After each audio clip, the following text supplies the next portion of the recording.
రాష్ట్ర ప్రజా భవిష్యత్తును తన భుజస్కంధాలపై నిలుపుకొని అహర్నిశలు కృషి చేస్తున్న visionary leader CM Nara Chandrababu నాయుడుని ఎమ్మెల్యే మొహమ్మద్ నజీర్ కొనియాడారు.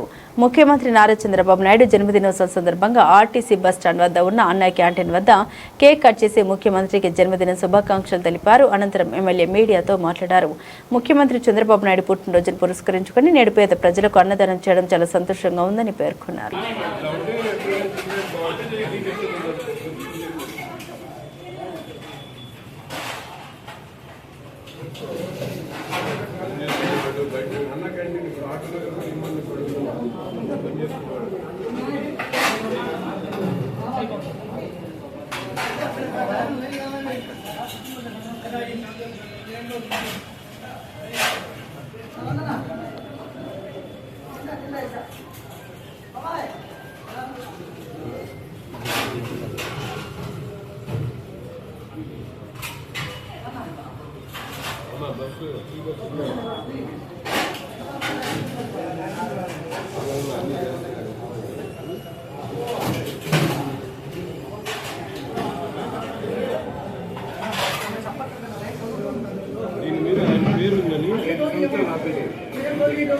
భోజనం పెట్టడానికి 5 సంవత్సరాలు ఆపేశారు జగన్ గారు.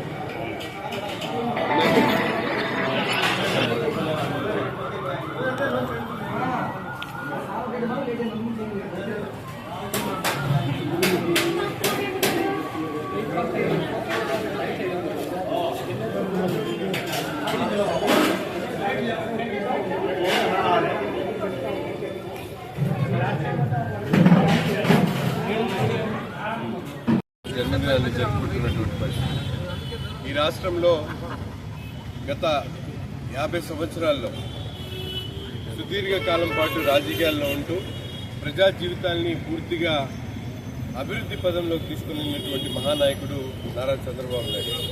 ఒక దూరదృష్టితో ఒక విజన్ కలిగినటువంటి నాయకుడిగా ఆనాడు ఉమ్మడి ఆంధ్రప్రదేశ్లో సైబరాబాద్ ఐటీ అంటే ఆనాడు ఉన్నటువంటి రాజకీయ పార్టీలు కంప్యూటర్లు భోజన అన్నం మెతుకు పెట్టిద్దా అనేటువంటి హేళన చేసినటువంటి పరిస్థితుల్లో ఐటీ మీద దృష్టి పెట్టి వేలాది మందికి ఉపాధి కల్పించేటువంటి కార్యక్రమం.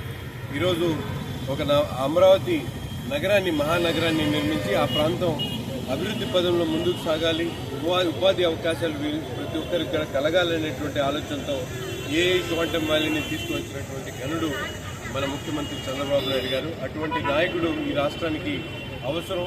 ఆయన సేవలు ఈ రాష్ట్రానికి అవసరం. ఒక వ్యక్తిగా కాకుండా ఒక విశ్వాసం కలిగినటువంటి నమ్మకం కలిగినటువంటి వ్యక్తిగా మనందరం కూడా చెప్పుకోవచ్చు. ఎందుకంటే రాష్ట్రంలో ఆయన పిలుపు మేరకు 33,000 ఎకరాలు ప్రజలు స్వచ్ఛందంగా ముందుకొచ్చి ఇవ్వడం అనేది సామాన్య విషయం కాదు.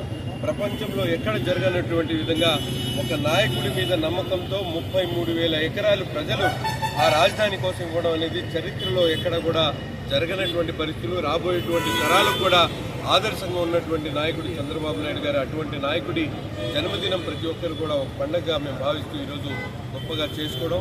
అదేవిధంగా నాయకుడి జన్మదినం అంటే గతంలో లాగా రప్పరప్ప చేసి లేకపోతే గొర్రెలు కోసుకొని ఫోటోల మీద వేసుకునేటువంటి కార్యక్రమంగా కాకుండా స్వచ్ఛందంగా కార్యక్రమాన్ని ప్రజలకు అంకితం చేస్తూ ఈరోజు 76 లక్షల రూపాయలు మా అమ్మ భువనేశ్వరి గారు ఈ అన్నా క్యాంటీన్ల ద్వారా పేదలకు అన్నం పెట్టేటువంటి కార్యక్రమాన్ని చేయడం కూడా చాలా గొప్ప కార్యక్రమం అని చెప్పి భావిస్తూ ఈరోజు ప్రతి ఒక్కరికి కూడా చంద్రబాబు నాయుడు గారు ఆయురారోగ్యాలతో ఉండాలని ప్రార్థించాలని కోరుకుంటున్నాను.